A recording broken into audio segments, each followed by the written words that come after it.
सो ही guys आज हम देखने वाले हैं क्लास 7 के इंग्लिश के चैप्टर नंबर 4 को जो है चांदनी। ये कहानी है अब्बू खान और उसकी बकरियों के ऊपर। अब्बू खान की बकरियों को आज़ादी बहुत ही पसंद था, लेकिन अब्बू खान की बकरियों को ये बात पता था कि अगर उन्हें आज़ादी चाहिए तो उन्हें वहाँ से भाग करके पहाड़ों के बीच में जाना पड़ेगा। लेकिन पहाड़ों के बीच में एक भेड़िया था जो जब भी कोई बकरी भागती तो उन्हें मार दिया करता था। बकरियों को ये बात पता रहता है कि अगर पहाड़ों के बीच में भागेंगे तब उनका खतरा है कि वो मारे जाएंगे, लेकिन वो फिर भी भागते थे। तो ये कहानी दिखाता है आज़ादी के बारे में, ये आज़ादी के ऊपर पूरा बना हुआ है। तो चलिए वीडियो को स्टार्ट करते हैं। एक समय की बात है जब अल्मोड़ा में एक बूढ़ा आदमी रहता था। उसे सब कोई बुलाते थे अबू खान। वो अकेले अपने कुछ बकरियों के साथ वहाँ पर रहता था जिसे उसने पेट्स की तरह पाल के रखा था। उसने अपने बकरियों के बहुत ही फनी फनी नाम दिए थे, जैसे कलुआ, मूंगिया और गुजरी। वो हमेशा ही सुबह के वक्त में ले जाता था उन्हें ग्रेजिंग पर यानी घास चरने के लिए, और फिर उनसे बातें ऐसे करता था जैसे मानो वो उसे खुद के बच्चे हों। रात के वक्त में उन्हें ला करके एक छोटे से हट में बांध दिया करता था, यानी गले में रस्सी बांध करके वहां पर किसी खूटे में लगा देता था। बेचारा अबू खान अपनी बकरियों को लेकर के बहुत ही अनलकी था। यानी जब भी रात हुआ करता था तो कोई ना कोई उसके बकरियों में से कोई एक बकरी अपने उस स्ट्रिंग को, वो जो रस्सी हुआ करता था, उसे घींच घींच कर ढीला कर देती और फिर उससे निकल करके भाग जाती थी पहाड़ों में। पहाड़ी इलाके में रहने वाली जो भी बकरियां होती है उन्हें बंधे रहना किसी पेड़ या पोस में पसंद नहीं रहता है। उन्हें अपना फ्रीडम प्यारा रहता है। और यहाँ जो अबू खान की बकरियां रहती है ये सब भी हिल ब्रीड रहते हैं, यानी पहाड़ी इलाकों की जो बकरियां होती है वो रहती है। इसलिए उन्हें भी अपना फ्रीडम बहुत पसंद था। जब भी उन्हें मौका मिलता था तो वो भाग जाते थे, लेकिन भागते भी क्यों थे? तो पहाड़ पर रहने वाले एक बूढ़े उल्फ से मारे जाने के लिए। क्योंकि वहाँ जहाँ पहाड़ पे वो भाग करके जाते थे उधर एक बूढ़ा उल्फ था जो कि बकरियां जैसे जैसे जाते थे वो उन्हें मार देता था। अबू खान को जब भी पता चलता है कि कोई उसकी एक बकरी गायब हो गई है तो वो बहुत ही उदास हो जाया करता था। वो समझ नहीं पाता था कि आखिर वो अपनी बकरियों को बहुत ही जूसियस्ट ग्रास यानी अच्छे प्रकार के घास, ग्रेन्स यानी अनाज दिया करता है खाने के लिए, उन्हें बहुत प्यार किया करता है। फिर भी आखिर ये लोग क्यों नहीं रुकती हैं? ये बकरियां भाग करके खुद ही क्यों अपने मौत के मुंह में जाती हैं? वो शंका में रहता है कि क्या उसकी बकरियां पागल हैं या उन्हें अपना फ्रीडम बहुत ज़्यादा ही पसंद है। बट वो सोचता है कि फ्रीडम का मतलब हुआ स्ट्रगल करना, हार्डशिप, और यहाँ तक डेथ हो जाती है। तो ये सोचने के बाद अबू खान वापस से एकदम समझ नहीं पाता है कि आखिर इसका राज क्या है, क्यों उसकी बकरियां भाग जाती हैं।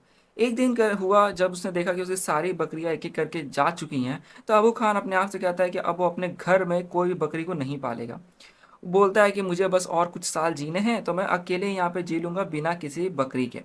लेकिन अबू खान इतना अकेला था कि वो बिना किसी पेट के जी नहीं सकता था। तब वो डिसाइड करता है कि वो एक यंग गोट यानी जवान बकरी को खरीदेगा। और वो सोचता है कि जवान बकरी उसके साथ ज़्यादा समय तक रहेगी और धीरे धीरे समय के साथ वो उसे और उसके दिए गए खाने से प्यार करने लग जाएगी।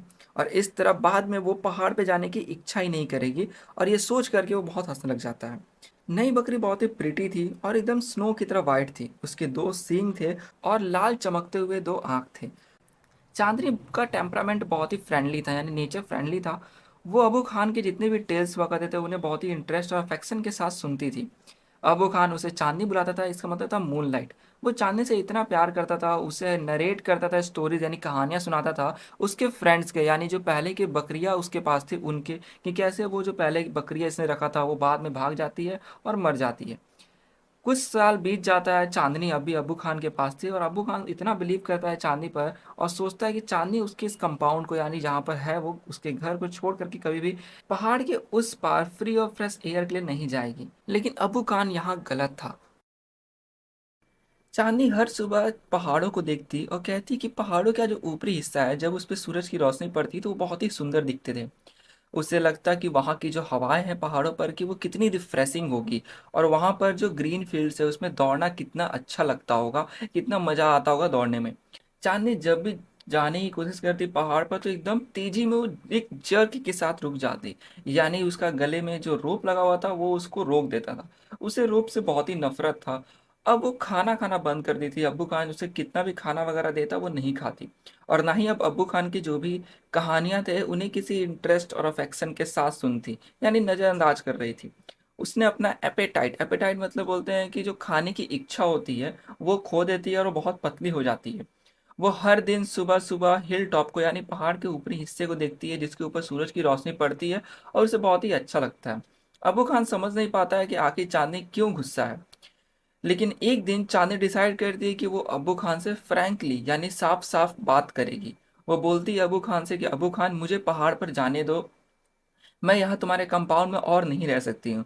मैं यहाँ पर रही तो मैं मर जाऊंगी। अब्बू खान समझ नहीं पाता है कि आखिर चांदनी ऐसा क्यों करना चाहती है और वो आखिर इतना उदास क्यों है, अनहैप्पी क्यों है।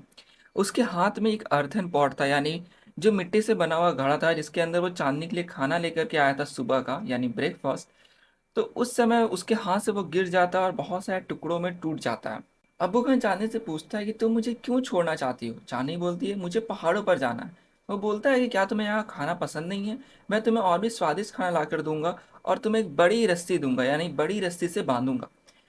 तो वो बोलती है कि नहीं, मुझे पहाड़ों पर जाना है। तब अबू खान बोलता है कि तुम ऑब्स्टिनेट ऑब्स्टिनेट यानी कि एक जिद्दी क्रिएचर हो। तुम्हें पता भी है पहाड़ों पर जाने का कितना बड़ा खतरा है। वहां पर एक डेंजरस उल्फ रहता है जो तुम्हें मार डालेगा और खा जाएगा। अब्बू खान मतलब अपना पूरा कोशिश कर रहा होता है चांदनी को वार्न करने का। चांदनी आंसर देती है कि देखो, भगवान ने मुझे दो हॉर्न्स दिए हुए हैं और उससे मैं उस उल्फ से लड़ूंगी। अब्बू खान बोलती है, उल्फ से लड़ोगी? क्या तुम वो कहानी भूल गई जो मैं तुम्हारे सिस्टर कलुआ के बारे में बताया करता था? कलुआ का साइज एक बड़े डियर इतना था। वो भी उल्फ से पूरा रात लड़े, लेकिन सुबह तक वो भी मर गई थी। अब्बू खान वापस से कलुआ की कहानी सुनाता है इसे, और ये इसका 50वीं बार था जब वो कहानी सुना रहा होता। कहानी सुनने के बाद भी चांदनी सिर्फ एक चीज कहती है, वो बोलती है कि मुझे पहाड़ों पर जाना है। अब्बू खान बहुत ही गुस्सा में आ जाता है। वो बोलता है कि देखो, तुम कहीं नहीं जा रही हो और आज से तुम इस छोटे से झोपड़ी में रहोगी और तुम यहाँ से कंपाउंड में भी अब फ्रीली घूमोगी नहीं। यानी पहले क्या था, ये कंपाउंड में उसे फ्रीली घूमने देता था, जैसे रस्सी वगैरह बांध कर भी, लेकिन अब बोलता है कि तुम नहीं घूमोगी। वो बोलता है कि तुम भले इस चीज को नफरत करो, लेकिन मैं तुम्हें उस उल्फ से बचाना चाहता हूँ। उसने पकड़ा चांदनी को और उसको ढकेलते हुए एक छोटे से हट में डाल दिया और गेट को बंद कर दिया। लेकिन उस झोपड़ी के अंदर एक छोटी सी खिड़की थी, जिसे अबू खान बंद करना भूल जाता है, और रात होने के बाद चांदनी उसी खिड़की से भाग जाती है बाहर। यानी वह एक छोटा सा खिड़की उसके आज़ादी का एक रास्ता था। यहाँ से मतलब वो भाग करके वो फ्री हो जाती है, उसे फ्रीडम मिल जाता है। चांदनी पहाड़ पे पहुंच जाती है। उसे ऐसा लगता है ऐसे मानो जितने भी वहाँ पे पहाड़ थे वो एक रो में, यानी एक के पीछे एक खड़े थे और जैसे उसको वेलकम कर रहे थे, यानी ग्रीट कर रहे थे। देख कर ऐसा लग रहा था मानो जैसे एक बच्ची जो कि अपने माता पिता से कभी बिछड़ गई हो, वो अपने माता पिता से कितने साल बाद मिल रही है।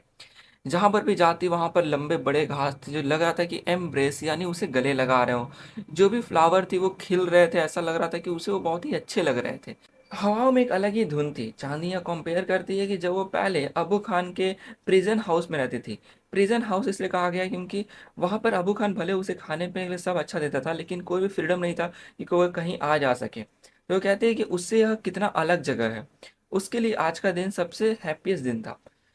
वो जब ग्रास पे मतलब जा रही होती है और जो स्लोपी हिल्स रहते हैं उसके ऊपर बहुत देर खेलती है, तब वो मिलती है एक वाइल्ड गोट के हर्ड से, यानी झुंड से। वो कहते हैं कि चांदनी को कि आओ हमारे ग्रुप में शामिल हो जाओ, लेकिन चांदनी उन्हें प्रेम पूर्वक मना कर देती है, क्योंकि वो आज ही तो बाहर निकली थी, वो अपना फ्रीडम को एंजॉय करना चाहती थी खुद अकेले। जैसे ही शाम हो जाता है फिर अंधेरा होने लग जाता है, तो अंधेरा पूरे वहां पर ग्रास, फ्लावर्स और ट्री सबको ढक देता है। हवाएं जो है वो बहना बंद हो जाती है, हर जगह की स्थिरता आ जाता है। लेकिन एक चीज बहुत ही अजीब था कि झाड़ियों के बीच से हल्का आवाज आ रहा था, एक ग्रंट सा साउंड, यानी जैसे घुर्राने की आवाज हो। तो उस समय चांदनी को लगता है कि ये अब्बू खान तो नहीं है जो कि उसे कंपाउंड में यानी अपने घर वापस बुला रहा है, और ना ही ये किसी दूसरे बकरी की आवाज है। तब चांदनी को एक ख्याल आता है कि जरूर वो वुल्फ है जो इस पहाड़ पर रहता है। वो बहुत डर जाती है। उसको ख्याल आता है कि क्या जिस झोपड़ी में अब्बू खान के पास वो रहती थी वहां पर सेफ्टी के लिए उसको चला जाना चाहिए। तब वो खुद से कहती है कि नहीं। बोलती है कि ओपन फील्ड में यानी खुले मैदान में मरना बेहतर है उस छोटे से झोपड़ी में जीने से। अब उल्फ जो है झाड़ी से बाहर आता है और इसकी तरफ एकदम लालच भरी आंखों से देख रहा होता है। उसके आंख ऐसे चमक रहे होते हैं जैसे मानो जब हम लोग कोयला को बर्न करते हैं तो उस बहुत रेड हो जाता है ना, वैसे उसके आंख रेड चमक रहे थे। और वो बिल्कुल भी जल्दी में नहीं लग रहा था, क्योंकि उसे ऐसा लग रहा था, उसे पता था कि ये जो बकरी है नई आई हुई यहाँ पर, ये उसकी है। वुल्फ और गोट के साइज को हम देखें तो दोनों में बहुत ही अंतर था। जहाँ पे वुल्फ बहुत ही बड़ा और खुखार था, वही दूसरी तरफ जो गोट थी वो बहुत ही हेल्दी थी लेकिन छोटी थी। बट वो कहते हैं ना कि हर छोटा आदमी कमजोर नहीं होता है। तो चांदनी एकदम फॉर्म यानी दृढ़ एकदम स्थिर खड़ी रही, अपने सिर को नीचे झुकाई और अपने जो सींग थे उसको आगे की तरफ करते हुए, क्योंकि वो अपने सींग से ही लड़ने वाली थी। उसे देखने में लगा था जैसे वो पूरा एक पिक्चर ऑफ करेज है, यानी एक साहस को दर्शा रही है।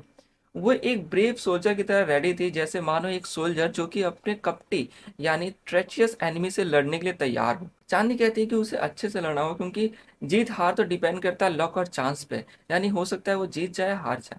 तब लड़ाई शुरू हो जाता है, लड़ाई पूरी रात चलता है। चांद जो उनकी इस लड़ाई को देख रहा था, उसका रंग धीरे धीरे पेल होता जा रहा था। पेल यहाँ पे कहा जा रहा है कि वो फीका पड़ना है, जैसे सुबह जैसे ही आ रही होती है पास में, तो चांद जो है उसका रंग धीरे धीरे घटते जाता है और वो फिर बादलों के बीच में छुप जाता है। जो भी जितने तारे थे वो धीरे धीरे करके डिसअपेयर हो जाते हैं, यानी वो भी छुप जाते हैं, क्योंकि सुबह का समय हो चुका था। जब ईस्ट की तरफ से पहली सुबह की जो रोशनी होती है सूरज की, वो पड़ रही होती है, तो उस समय जो मॉस्क्यू होते हैं वहां पर नमाज पढ़ा जाता है सुबह सुबह, तो उसका आवाज आ रहा होता है।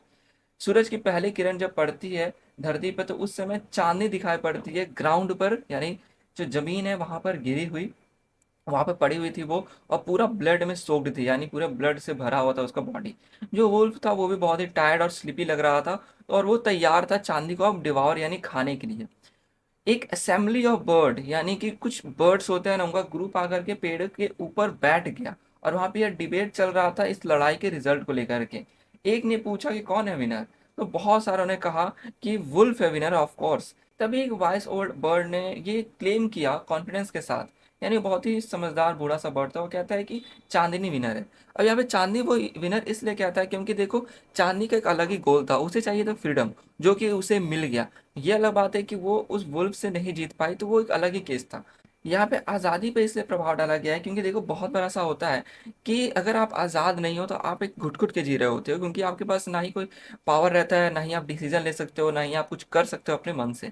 तो देखो, ये कुछ हद तक बहुत अच्छा भी है, लेकिन एक वक्त आता है जब आपको खुद का भी डिसीजन लेना पड़ता है, आज़ाद होना पड़ता है आपको, यानी खुद का भी आपको सोच रखना पड़ता है।